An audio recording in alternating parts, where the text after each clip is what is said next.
যে সকল কারণে মানুষের মুনাজাত কবুল হয় না, মানুষের দোয়া কবুল হয় না, তার মধ্যে এক নাম্বার হচ্ছে কবিরা গুনাহ প্রতিদিন করা। কবিরা গুনাহ এমন একটা গুনাহ, যে গুনাহ করলে আল্লাহ পাক পুরা ওই মানুষটার উপর নারাজ হয়ে যায়, অখুশি হয়ে যায়।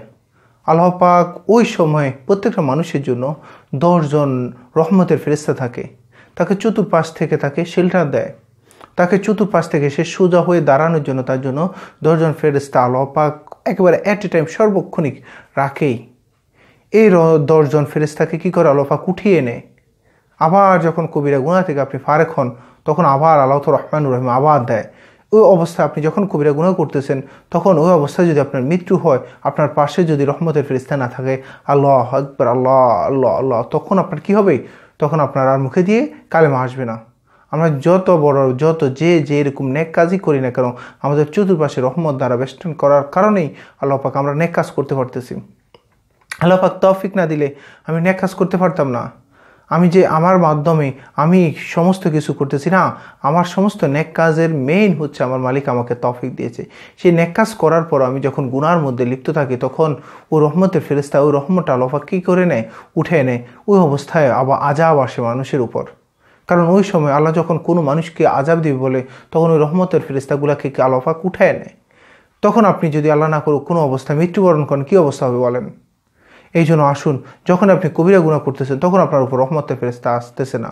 আপনি যখনই কবিরা গুনাহ করতেছেন, আল্লাহ দুনিয়ার সবচাইতে নিকৃষ্ট মানুষে পরিণত হচ্ছেন। যখন কবিরা গুনাহ করতেছেন, যে জায়গায় আপনি কবিরা গুনাহ করতেছেন, ওই জায়গার মাটি আল্লাহর কাছে যে বলে যে আল্লাহ, তুমি যদি আমাকে একটু অনুমতি দাও, একে আমি এখন আমার পেটের মধ্যে ঢুকিয়ে শেষ করে দেবো, নিঃশেষ করে দেবো, ফিসে শেষ করে দেবো, এরকম বলতে থাকে। ওই অবস্থায় আপনি বারবার যখন কবিরা গুনাহ করতে থাকেন, রেগুলারলি যখন আপনি একবার টাইম মাফিক, রুলস মাফিক আপনি যখন রেগুলার ধরা কবিরা গুনাহ করেনি, তখন আল্লাহ পাক আপনার উপর একবারে নাখুশ হয়ে যায়। আল্লাহ পাক তখন আপনার উপর এত নারাজি হন, যখন ওই অবস্থা আপনি যে কোনো দোয়াই করেন না কেন, আল্লাহ পাক আর কবুল করে না। কারণ যিনি দিবেন, যিনি মালিক, তিনি তো আপনার উপর নাখুশ, তিনি তো আপনার কাজগুলো পছন্দ করতেছে না। মনে রাখবেন, আপনি আজকে 5 ওয়াক্ত নামাজ পড়ছেন, কালকে কোনো একটা নামাজ ছুটে গেছে মানে আল্লাহ আপনার উপর নাখুশ হয়ে গেছে। কোনো একটা পরিবেশ, কোনো একটা গুনাহ করে ফেলছেন, কোনো একটা পরিবেশে বসে গেছেন, যে পরিবেশটা অন্ধকার পরিবেশ, কোনো একটা মানুষের সাথে আপনি ঘুরতেছেন, যে মানুষটা শয়তানি মানুষ, তার অন্তরটা শয়তানে ভরপুর, আপনি তার সাথে ঘুরতেছেন।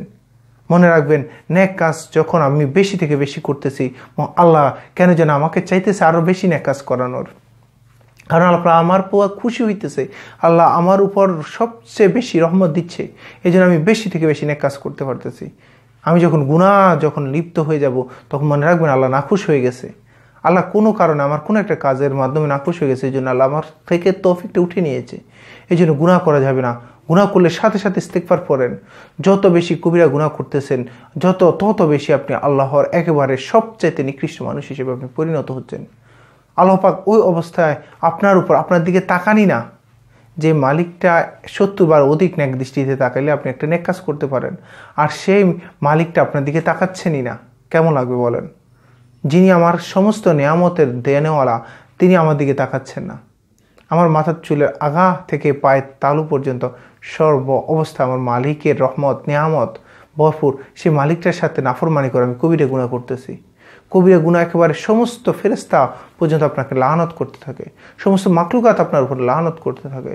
মালিক তো আপনার উপর নাখুশ হয়, শয়তান খুশি হয়ে যায় যে আমি আল্লাহর সাথে যে চ্যালেঞ্জ করছিল যে আল্লাহ তোমার বান্দাকে, একটা বান্দাকে আমি কি করবো না, জান্নাতে যাইতে দিব না, ওই চ্যালেঞ্জের মধ্যে যেন কি সে একটা ধাপ আগিয়ে গেল। এই জন্য আমরা আসুন, কবিরা গুনাহ কখনোই করা যাবে না, কবিরা গুনাহ কখনোই করা যাবে না। কবিরা গুনাহ করতেছি, আমার নেকগুলো ধ্বংস হয়ে যাচ্ছে। আমরা কোনো ধরনের কবিরা গুনার মধ্যে যাব না। যখন একটা গুনাহ হয়ে যাবে, কবিরা গুনাহ হয়ে যাবে, সাথে সাথে ইস্তেগফার পড়ব, এমনভাবে ইস্তেগফার পড়ব, এমনভাবে আল্লাহর কাছে পানা চাইব যেন কোনোভাবে যেন আমার দ্বারা আর কবিরা গুনাহটা না হয়। কেমন তওবা ইস্তেগফার পড়ব? যে বলা হচ্ছে গরুর বাটের মধ্যে যদি দুধ বের হয়ে যায়, আবার ওই বাটের মধ্যে দুধ প্রবেশ করানো, ওই একই ছিদ্র দিয়ে গরুর বাটের মধ্যে দুধ প্রবেশ করানো সম্ভব হয়তো হইতে পারে, কিন্তু আপনার দ্বারা ওই কবিরা গুনাহ যেন আর না হয়, এইভাবে আপনি তওবা ইস্তেগফার পড়বেন। নাহলে আপনার উপর আল্লাহ নাখুশ হয়ে গেছে, আপনার উপর আল্লাহর রহমতগুলা উঠিয়ে নেবে।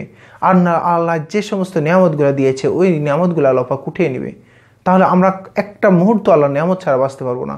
যদি আল্লাহ আমার উপর থেকে ওই নিয়ামতগুলো উঠে নেয়, আমাদের কী অবস্থা হবে বলেন? যিনি দুনিয়া আখিরাতের মালিক, তিনি যদি আমার উপর নাখুশ হয় কেমন হবে? এই জন্য আমরা আসুন, ওই নাখুশ অবস্থায় আমরা যদি এই অবস্থা থেকে যদি বের হতে না পারি, তাহলে মনে রাখবেন আপনার একটা দোয়া যিনি দিবেন তিনি যে আপনার উপর নাখুশ, তাহলে আপনার কীভাবে আপনি আল্লাহর কাছে চাইবেন বলেন? তখন আর আল্লাহ পাক আপনি যতই চাইবেন ততই আপনার কোনো দোয়াই কবুল করবে না। কারণ কি? আপনি গুনাহ করছেন, আল্লাহ আপনার দিকে তাকাচ্ছেন, আপনি অপরিচিতর মতো হয়ে গেছেন। কেন যেন আল্লাহ থেকে, আল্লাহর রশিটা থেকে আপনি দূরে চলে যাচ্ছেন।